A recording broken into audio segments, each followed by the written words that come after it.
আসসালামু আলাইকুম ওয়া রাহমাতুল্লাহি ওয়া বারাকাতুহু। সবাই কেমন আছেন প্রিয় শিক্ষার্থীবৃন্দ? আশা করি আল্লাহ সুবহানাহু ওয়া তাআলার অশেষ রহমতে আপনারা সবাই অনেক ভালো আছেন। আজকের ক্লাসে আমরা কয়েকটি গুরুত্বপূর্ণ বিষয় শিখব, তবে তার আগে একটু সামারাইজ করে নেই এ পর্যন্ত আমরা কি কি শিখেছি। এ পর্যন্ত আমরা শিখেছি আরবি 29টি হরফের নাম, অর্থাৎ কোন হরফের নাম কি। আমি ধরে নিচ্ছি আপনারা ইতিমধ্যেই অলরেডি এতটুকু আপনাদের নলেজ অর্জন হয়েছে। আপনাদেরকে যদি বলা হয় আলিফ লেখো, আপনারা লিখতে পারবেন। যদি বলা হয় বা লেখো, লিখতে পারবেন। যদি বলা হয় জিম লেখো, লিখতে পারবেন। যদি বলা হয় কাফ লেখো, আপনারা লিখতে পারবেন। এবং পাশাপাশি আশা করছি যদি কোনো হরফের দিকে দেখিয়ে জিজ্ঞেস করা হয় এই হরফের নাম কি, সেটাও আপনারা সুন্দরভাবে বলতে পারবেন ইনশাআল্লাহ। এতটুকু নলেজ অর্জন হয়ে গেলে এর পরের ক্লাসটি আপনারা সম্পূর্ণ সুন্দরভাবে বুঝতে পারবেন ইনশাআল্লাহ। এখন আমাদের সামনে শিখতে হবে ছোট হাতের হরফ। আরবি ছোট হাতের হরফগুলো আমাদের শিখতে হবে। ইংলিশের মধ্যেও যেমন ক্যাপিটাল লেটার্স এবং স্মল লেটার্স রয়েছে এবিসিডির মধ্যে, ঠিক একইভাবে আরবি ভাষাতেও আলিফ থেকে ইয়া পর্যন্ত বড় হাতের অক্ষর। সাউন্ড করতেছো কেন নসীন? আলিফ থেকে ইয়া পর্যন্ত বড় হাতের অক্ষর রয়েছে, আবার সেই একই হরফগুলো ছোট হাতের রূপও তাদের রয়েছে। তাই ছোট হাতের রূপ শেখার জন্য আমাদের কিন্তু জানতে হবে কোন হরফে কয়টি নোক্তা এবং নোক্তাটা কি উপরে নাকি নিচে। এই জিনিসটা আমাদের খুব ভালোভাবে মুখস্থ করতে হবে, এবং সেই জিনিসটা মুখস্থ করার জন্য একটি ছন্দ রয়েছে। আমি আপনাদেরকে ছন্দটি বলছি, আপনারা শুনে শুনে আমার সাথে মুখস্থ করবেন এবং পরবর্তীতে প্র্যাকটিস করবেন। আমরা ছন্দটি শুরু করছি। আলিফ খালি, বায়ের নিচে এক নোক্তা, তায়ের ওপর দুই নোক্তা। আমি আগে এক সিরিয়ালে সম্পূর্ণ বলে যাচ্ছি, তারপরে আপনারাও আমার সাথে সাথে পরবর্তীতে বলবেন। তায়ের ওপর তিন নোক্তা, জিমের নিচে এক নোক্তা, হা খালি, খয়ের ওপর এক নোক্তা, দাল খালি, দালের ওপর এক নোক্তা। আমি আপনাদেরকে মাঝখানে আরো ক্লিয়ার করার জন্য আবারও দেখে আনছি, পরের পেজে কিন্তু আমাদের আরবি ছোট হাতের অক্ষরগুলো রয়েছে। এই ছোট হাতের অক্ষরগুলো চেনার জন্য আমাদের কিন্তু অবশ্যই জানতে হবে নোক্তার কি নিচে নাকি নোক্তা উপরে। নওশিন, যত মানা করতেছি সাউন্ড না করে খাও প্লিজ।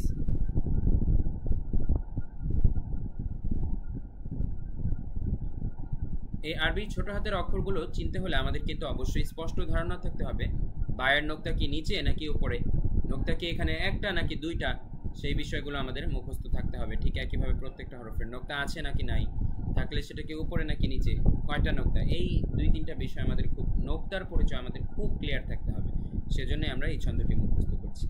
আচ্ছা, লেটস কন্টিনিউ। আমরা যতটুকু বলেছি, দাল খালি, দালের ওপর এক নোক্তা, র খালি, জায়ের ওপর এক নোক্তা, সিন খালি, শিনের ওপর তিন নোক্তা, সদ খালি, গদের ওপর এক নোক্তা, ত খালি, জয়ের ওপর এক নোক্তা, আইন খালি, গাইনের ওপর এক নোক্তা, ফায়ের ওপর এক নোক্তা, কফের ওপর দুই নোক্তা, কাফ খালি। উল্লেখ্য, কাফের উপরে যে চিহ্নটি দেখতে পাচ্ছেন এটা কিন্তু নোক্তা নয়, এটা কাফের একটি চিহ্ন। কাফ খালি, লাম খালি, মিম খালি, নুনের উপর এক নোক্তা, ওয়াও খালি, হা খালি, হামজা খালি, ইয়া এর নিচে দুই নোক্তা। ইয়া এর ক্ষেত্রে আমাদের নিচের দুই নোক্তা অবশ্যই ধরতে হবে, কেননা ছোট হাতের অক্ষরে সবসময় ইয়া এর নিচে দুই নোক্তা থাকে। তো আপনারাও আমার মতো করে এই ছন্দটি মুখস্থ করবেন। এ পর্যায়ে আপনাদেরকে একটি স্লাইডের মাধ্যমে দেখাচ্ছি। এখানে কিন্তু বেসিক পার্থক্যটাকে আমি আবারও বলি। এখানে অনেকগুলো হরফ রয়েছে যেগুলোর গঠন মিল, যেমন বা তা সা দেখতে একই রকম, শুধুমাত্র নোক্তার পার্থক্য। আবার জিম হা খ দেখতে একই রকম, শুধুমাত্র নোক্তার পার্থক্য। এই জন্য নোক্তার পার্থক্যগুলো আমাদের খুব স্পষ্টভাবে আরও ভালোভাবে বোঝার জন্য আমরা একটি সুন্দর স্লাইডের মাধ্যমে আপনাদেরকে বিষয়টি ক্লিয়ার করছি।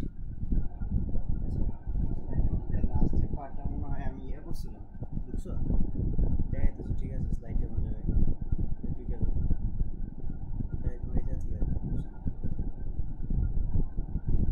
লাস্টের দিকে একেবারে লাস্টের।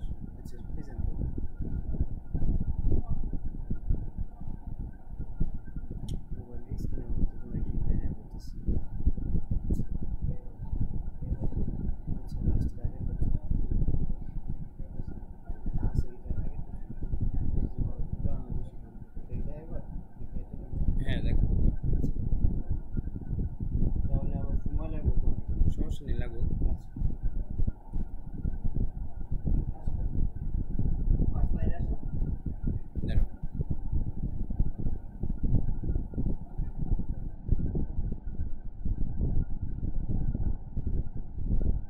প্রিয় শিক্ষার্থীবৃন্দ, স্লাইডটি আপনারা ইতিমধ্যেই দেখতে পাচ্ছেন।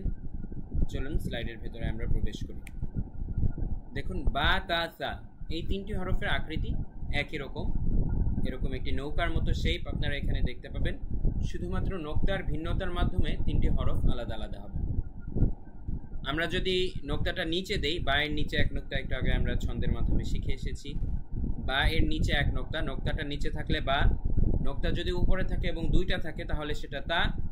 আর এই শেপের উপরে যদি থাকে এবং নোক্তার সংখ্যা যদি তিনটি থাকে সেটার নামই হচ্ছে তা। খেয়াল করেছেন, নোক্তার পার্থক্যের মাধ্যমে কিন্তু হরফগুলো আলাদা হচ্ছে। বা, তা, সা। বা এর নিচে এক নোক্তা, তা এর ওপর দুই নোক্তা, তা এর ওপরে তিন নোক্তা। একইভাবে এরকম একটি আকৃতি আপনারা দেখতে পাবেন তিনটি হরফের ক্ষেত্রে, জিম, হা এবং খ। শুধুমাত্র নোক্তার একটু ভিন্নতা। নোক্তা যদি নিচে থাকে তাহলে সেটি জিম, নোক্তা যদি না থাকে তাহলে সেটি হা, আর নোক্তা যদি উপরে থাকে তাহলে সেটি খ। জিম, হা, খ আকৃতি একই, শুধুমাত্র নোক্তার পার্থক্যের মাধ্যমে হরফগুলো আলাদা হচ্ছে। এবং এই আকৃতিটি যে আপনারা দেখতে পাচ্ছেন, এই আকৃতির মাধ্যমে দুটি হরফ গঠিত হয়ে থাকে, দাল এবং দাল। যদি আপনারা কোনো নোক্তা না দেন তাহলে সেটা হচ্ছে দাল, আর উপরে একটি নোক্তা দিলে সেটি দাল। দাল খালি, দালের ওপরে এক নোক্তা। এই আকৃতির মাধ্যমে দুটি হরফ গঠিত হয়ে থাকে, র এবং ঝা। কোনো নোক্তা না দিলে সেটি হচ্ছে র, উপরে এক নোক্তা মানে সেটি হচ্ছে ঝা। র খালি, ঝা এর ওপর এক নোক্তা। এই আকৃতির মাধ্যমেও দুটি হরফ গঠিত হয়ে থাকে, সিন এবং শিন। কোনো নোক্তা না দিলে সেটি সিন।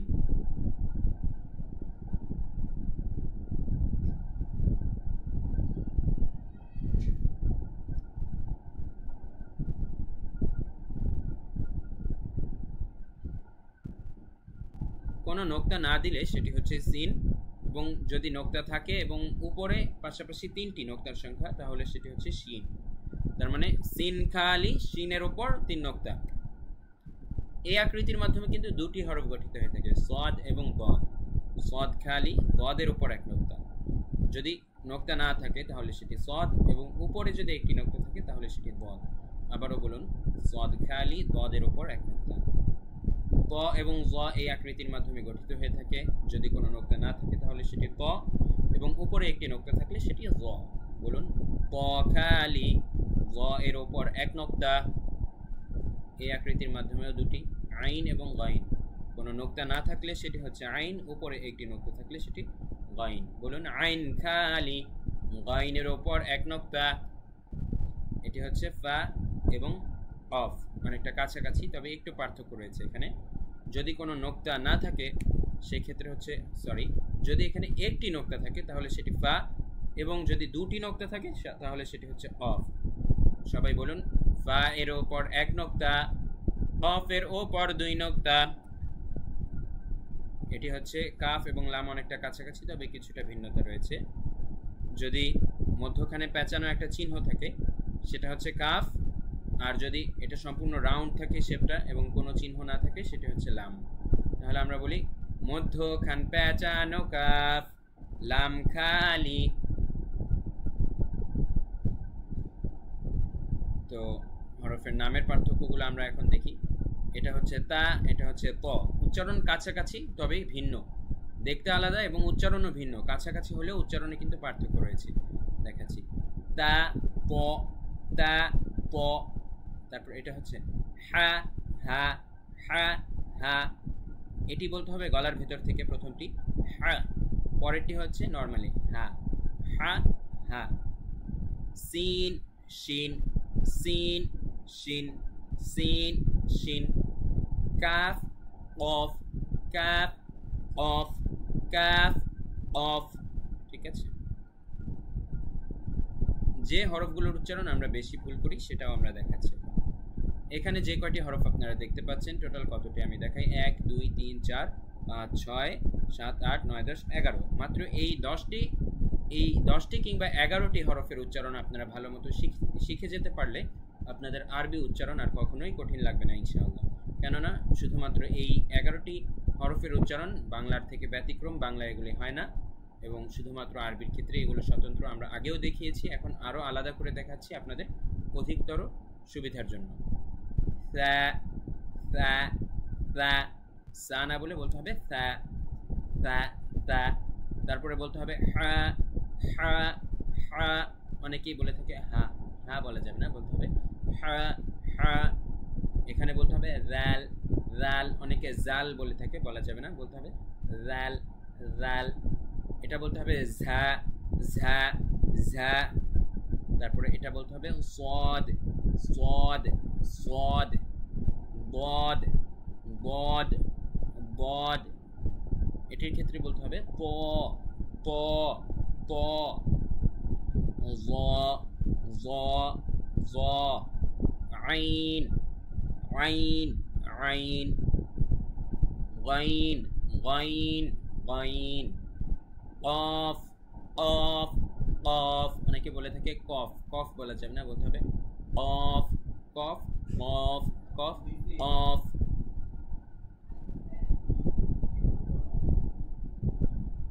এখানে একটু কেউ সাউন্ড করো না প্লিজ, ভিডিওটা পুরো নষ্ট হয়ে যায়। বড় একটা 10 মিনিটের ভিডিও। নসীন একটু চুপ। অনেকে এটাকে কফ বলে থাকে, কফ বলা যাবে না, বলতে হবে কফ কফ কফ। আমি আবারও পার্থক্য করে দেখাচ্ছি, কফ কফ কফ কফ। ঠিক আছে, গলার ভেতর থেকে চাপ দিয়ে বলতে হবে কফ। আপনাকে মনোযোগ দিয়ে ক্লাসটি করার জন্য অনেক ধন্যবাদ জানাচ্ছি। দেখা হবে পরবর্তী ক্লাসে ইনশাআল্লাহ।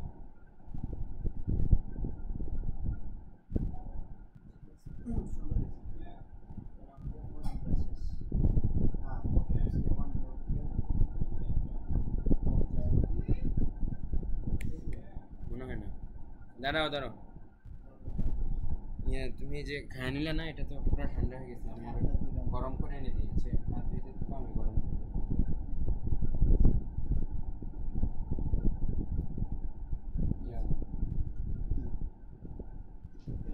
রুটিটা গরম করে দেবো।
খেয়ে নিতে আগে